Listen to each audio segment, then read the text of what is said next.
የትውልዱን የጭንቅላት ያመከነ ሰው ነው። የተማሪውን ትውልድ ያመከነ ሰው ነው አብይ። በዘረኝነት ወጣቱ ሐሳቡ በጭንቀት እንዲኖር ያደረገ ሰው ነው። የሚያደርገውን የማያቅ ሰው ነው። አሁን ከኔ ጋር በምንድን ነው የተግባባለው? ከኔ ጋር በምንድን ነው የተግባባለው?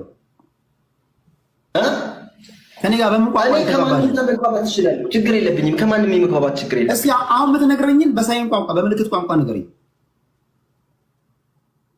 ስለምን ልንገር? አሁን የምታወራውን በምልክት አሳየኝ እስኪ።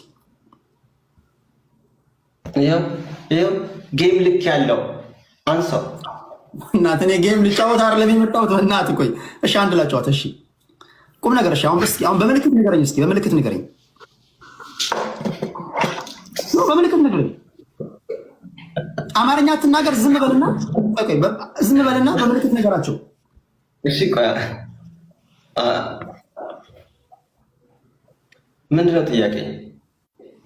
በምልክት ንገር። በምልክት እንግባባ። ንገራቸው እስኪ ካሸነፍከኝ። እሺ ምን መሰለህ፣ አንድ ነገር ልንገርህ። እንደዚህ አሁን ቋንቋን መጥላት ወይም ደግሞ ብልህ መሆን አለብህ። አንተ እኮ ከኛ የተሻልክ መንፈሳዊ ሰው ነህ።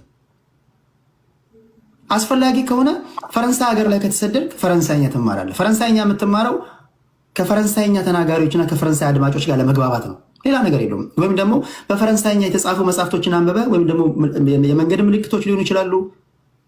በቃ ለመግባባት ነው። ሌላ ነገር የለውም። በቃ ለመግባባት ከሆነ ብዙ ቋንቋ መማር ምን ያደርጋል? ለመግባባት እኮ ታስተረጉማለህ። ተባረክልን ሳሚ፣ እግዚአብሔር ይባርክልን። እውነት የምትደግፉ እናመሰግናለን።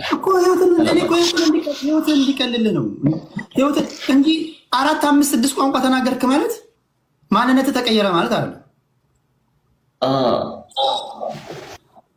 ግን እድሎች ይሰፋሉ። 4፣ 5 ቋንቋ የሚነገርበት ቦታ ላይ ሄደ። የሰው ልጅ ደግሞ በባህሪው በሚናገርበት አፉን በፈታበት ቋንቋ ስታናግረው አእምሮውንም ሁሉ ነገሩ ከፍቶ ይሰማል። ገብቶሃል አይደል? በቂ ነው።